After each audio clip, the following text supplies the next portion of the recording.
Heç hiss etmisinizmi?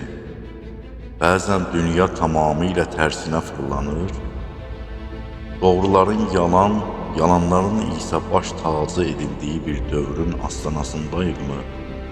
Həzrət Əli əleyhissalam əsrlər öncə bu günümüzə işıq tutaraq, sanki bizi indidən xəbərdar edirdi.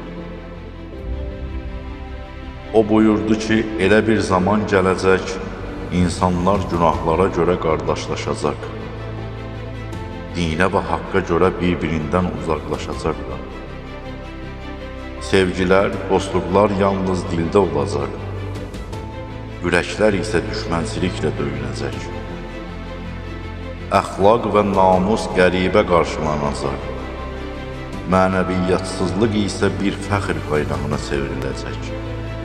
Ən acınacaqlısı isə İslam bir dəri paltar kimi tərsinə geyiləcək. Yəni xarici görünüş dindar, daxili isə tamamilə tamahkar olacaq.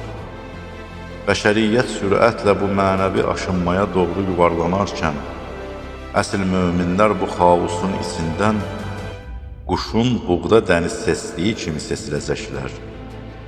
Bəs sizcə, biz bugün həmin o təsvir edilən axirə zaman fitnəsinin tam mərkəzindəyik, yoxsa hər şey hələ yeni başlayır?